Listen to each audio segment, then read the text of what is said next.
dari Tanaya Coffee. Terus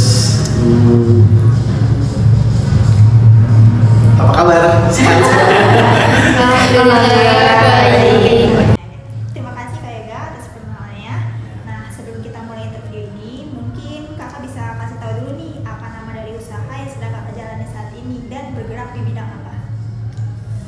Oke. Yang lagi saya kerjakan itu namanya Tanaya Coffee. Itu dia berdirinya dari tanggalnya, saya lupa tanggalnya berapa, bulan September tahun 2020. Jadi pas lagi pandeminya tuh lagi turun gitu. Terus ini dia bergeraknya di bidang F&B berarti ya, F&B. Nah, keren banget nih Kak Ega punya usaha di bidang F&B. Nah, mungkin untuk mengenal lebih dalam lagi, Kak Ega bisa jelasin nih gimana sih proses pembentukan dari coffee shop ini? Ya, kalau mulainya sih kayak awalnya kayak di Tanaya Coffee ini kan ada 2 orang, jadi ada partner saya juga. Awalnya itu sudah di Bandung tahun 2019, jadi bentuknya kayak kedai kopi Janji Jiwa gitu. Awalnya emang berdirinya karena emang sebenarnya dari dulu dari SMA gitu kayak suka jualan apapun gitu loh, kayak jam tangan, event kayak piscok itu dijual juga, jadi kayak emang udah mau jualan udah jadinya tahu partnernya siapa yang bener, jadi yaudah. Jadi kayak udah mulai muncul jiwa wirausaha dalam F&B itu dari SMA ya? Dari terkait struktur Tanaya Coffee ini, kalau boleh tahu posisi kakak itu saat ini sebagai apa ya? Karena basicnya kalau untuk pundi-pundi amal itu masih orang tua, jadi kayaknya yang menjalankan ya kali sebetulnya manajer store aja kali ya, itu aja kali sih. Dalam menjalani suatu pekerjaan dalam posisi kakak saat ini, apakah kakak mengerjakan seorang diri atau tergabung dalam tim atau malah memiliki karyawan?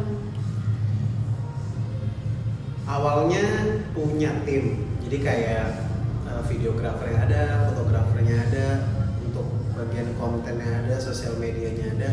Cuman makin kesini masing-masing punya kesibukan juga, akhirnya sekarang udah nggak punya, tapi karena di sini basicnya teman-teman punya kemampuannya masing-masing, jadi kayak minta tolong, kayak misalnya dari desain minta tolong desain, kalau misalnya saya bisa ngedesain saya desain sendiri, kalau foto saya bisa, kalau misalnya harus foto yang bagus saya minta tolong buat foto. Cuman kalau untuk yang operasional di barnya itu ada 3 orang, terus sama yang jaga parkir 1, jadi kayak 4 orang karyawan. Normalnya ya normal. Jadi ini kak kan dari segi marketing Tanaya Coffee ini menggunakan media promosi apa aja ya kak? Apakah masih konvensional atau udah beranjak ke media digital atau justru menggunakan kedua jenis media tersebut? Kalau medianya sih kita masih, kalau untuk sekarang ya masih digital.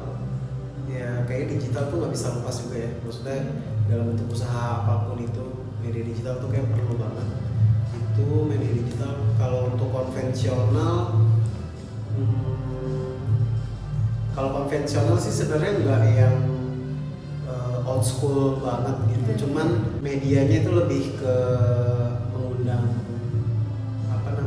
mengundang komunitas. Jadi gimana caranya si Tanayanya ini nggak cuman ke customer reguler, tapi kita kayak bisa nyebar ke komunitas apa dan apa. Biar bisa menjangkau luas gitu ya kak. Yes, betul.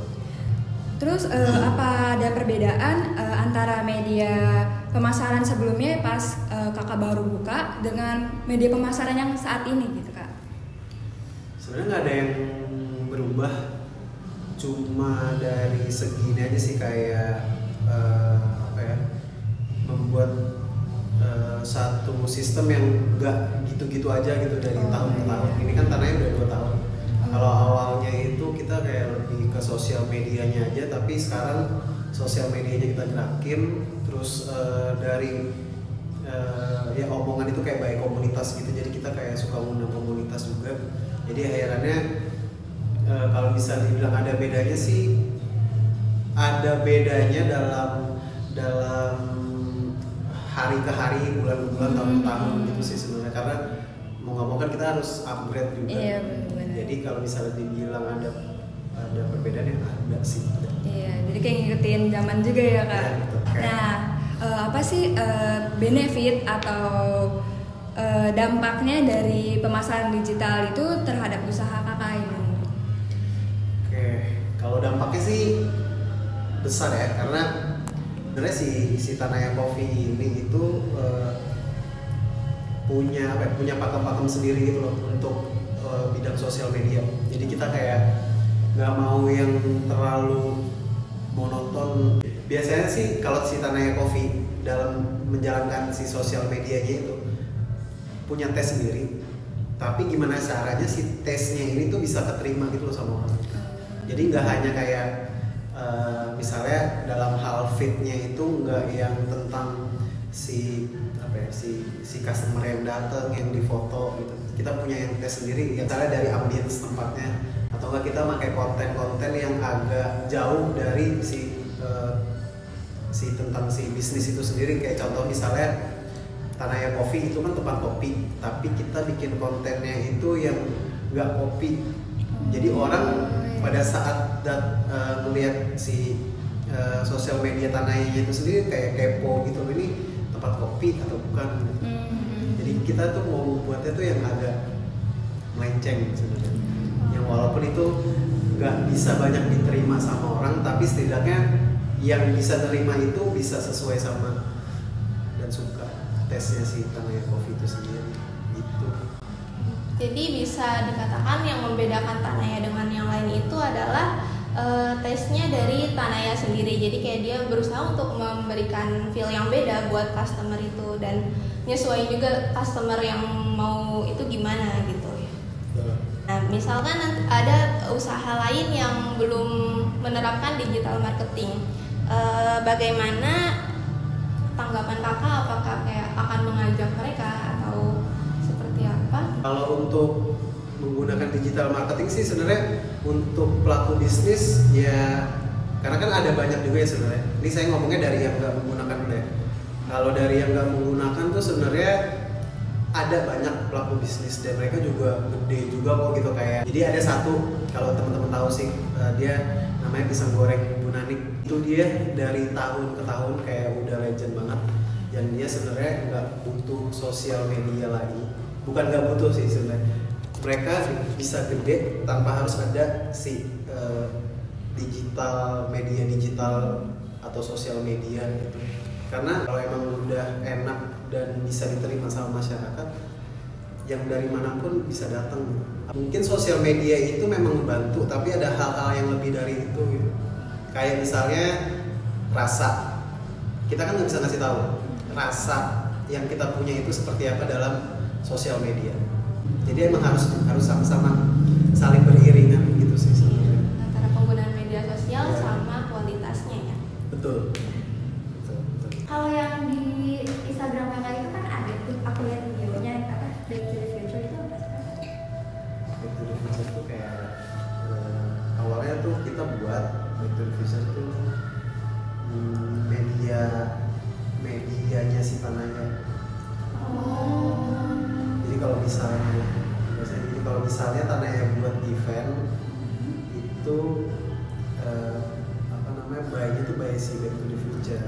Jadi akhirnya kita buat media namanya Back to the Future. Terus acara pertamanya itu kita buatnya silent mix. Jadi kayak nonton band tapi pakai headphone. Jadi kalau misalnya kalian lepas itu headphone-nya, kalian tuh kayak gak denger apa-apa gitu, tapi orang-orang tuh pada Jadi sih sebenarnya si Tanaya ini gimana caranya pergerakan yang dibuat itu berbeda aja dari yang lain. Kalau misalnya yang lainnya kayak full band, ya walaupun memang biasa full band, tapi kita nggak yang berisik gitu loh, karena emang biasanya kan si Tanayanya juga dekat pemukiman, terus belakangnya juga RW juga, jadi kayak agak sulit kalau misalnya harus berisik-berisik. Makanya kita buat gimana caranya biar tetap bisa eksis di dalam satu aktivasi. Ya udah kita buat aja yang namanya silent gigs. Itu akhirnya banyak didengar sama coffee shop. Udah akhirnya kayak jadi IO gitu sih si Back to the Future ini. Jadi dia kalau misalnya dari coffee shop lain ada mau buat acara, biasanya mereka manggil kita gitu. Jadi fokusnya tuh ke coffee shop juga tapi. Awalnya basicnya di coffee, sebenarnya di coffee shop, cuman akhirnya kayak ternyata yang ngelirik tuh nggak hanya di coffee shop, juga ada yang di bar. Jadi udah akhirnya kita bisa kayak masuk ke mana-mana gitu. Marketing dari IO tadi itu Back to the Future itu berarti sama melalui media digital juga ya? Basicnya sama semua sih, dari media digital juga, karena kan sekarang banyak tuh namanya media kolektif. Saya nyebutnya kalau di kita nyebutnya media kolektif. Mereka terciptanya nama media kolektif itu kayak misalnya ini kita lagi nongkrong, terus yang masing-masing itu kayak punya, kita coba buat satu kelompok misalnya yang masing-masing di dalamnya itu punya kemampuan masing-masing, yang kayak yang satu punya kelebihan buat desain, yang satu ngomongnya maksudnya public relationship-nya tuh bisa gitu, maksudnya yang marketingnya bisa, terus yang lainnya juga ikut support tanpa harus dibayar. Itu namanya kolektif. Kolektif tuh yang udah yang nggak dibayar sama sekali, kasarnya gitu. Tapi goalsnya itu nanti gimana caranya yang dari nggak dibayar ini kita bisa jadi dibayar gitu. Oh iya. Gitu. Makanya kita buat Back to the Future itu niatnya kayak gitu. Cuman emang akhirnya kan banyak coffee shop yang kayak mau bikin acara, mereka nggak tahu nih mau bikin acara apa, mereka manggil kita gitu, konsepin acaranya, akhirnya kan kita jadi dibayar kan. Jadi kita kayak ngejual ide segala macam, akhirnya kita bisa dibayar. Mau tanya, kalau misalkan untuk jumlah pekerja yang tergabung dalam Back to the Future sendiri itu apakah sudah mencukupi atau masih ada yang kurang gitu? Udah mencukupi banget sih, sudah ada 13 orang. Jadi masing-masing itu punya peranan sendiri. Itu ada yang memang tugasnya ada direct, jadi ada collab dalam satu event. Itu kita udah ada bagian keuangannya, ada yang bagian konsumsinya. Sama sih sebenarnya kayak kalau kalian ikut di organisasi di kampus, pasti kalian ada kan yang kayak gitu-gitu tuh, ada yang bidang acara, ada yang bidang konsumsi, keuangan, peralatan, kayak gitu-gitu sih. Berarti sudah mencukupi gitu ya? Yeah. Ini kita mau nyoba tahu lebih jauh dari nama Back to Future ini. Nah, kan bisa dibilang Back to Future ini kayak event organizer ya. Nah, kan dari tadi kan Back to Future ini pernah ngelola event yang silent music. Yeah. Nah, mungkin Back to Future ini pernah ngelola event lain atau mungkin Event lainnya sih ada sih sebenarnya. Awalnya di coffee shop, terus akhirnya jadi kayak melebarkan sayap gitu loh, nggak hanya di coffee shop tapi kita kayak di barnya juga gitu, di dunia malamnya juga kayak gitu sih. Jadi lumayan banyak, alhamdulillah. Oh ya Kak, itu kan ini mengenai digital marketing juga kan ya. Itu seberapa manfaat dan berpengaruhnya sih buat perkembangan Back to Future-nya itu? Kan gini lagi kayak semakin berkembang gitu ya Kak. Ya jadi gimana? Kalau impact-nya sih buat kita sih nyebutnya BTTF di sini. Kalau buat BTTF itu impact-nya bagus karena emang scoop yang kita buat itu emang harus kayak bergandengan dengan sosial media gitu dan media digital lainnya. Karena kalau yang kita buat ini tuh bukan yang ya sebenarnya konvensional pun masih bisa, tapi kayaknya dalam hal yang pergerakan yang kita buat ini itu nggak bisa kayak jauh dari sosial media. Apapun yang dikerjakan tuh udah pasti harus bergandengan dengan mereka ini, entah dari yang kayak kayak memposting satu acara atau enggak ya kayak menggunakan contohnya kayak kalau di Instagram ya kita harus harus update di feed, di reels segala macam. Di reels saja kita nggak yang hanya update gitu aja, maksudnya ya nggak hanya update tapi kita kayak make sure dari captionnya, dari hashtagnya, terus dari taste-nya sendiri itu kayak berpengaruh banget gitu. Jadi apa ya, nggak bisa berjauhan dengan sosial media kalau untuk si BTTF ini gitu.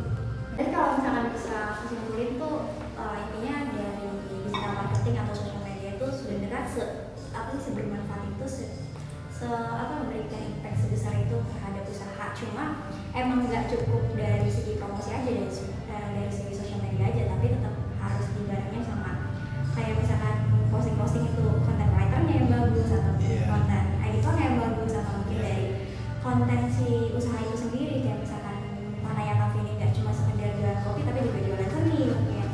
Jadi intinya sosial media emang memiliki impact yang gede, cuma nggak cukup untuk itu aja, tapi tetap ada improvement lain di saya.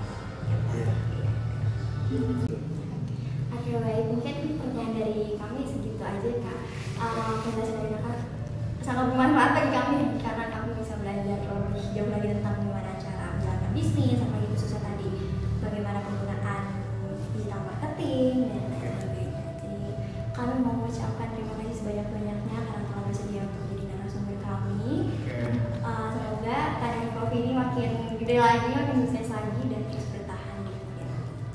Terima kasih. Konsepnya bagus banget Kak.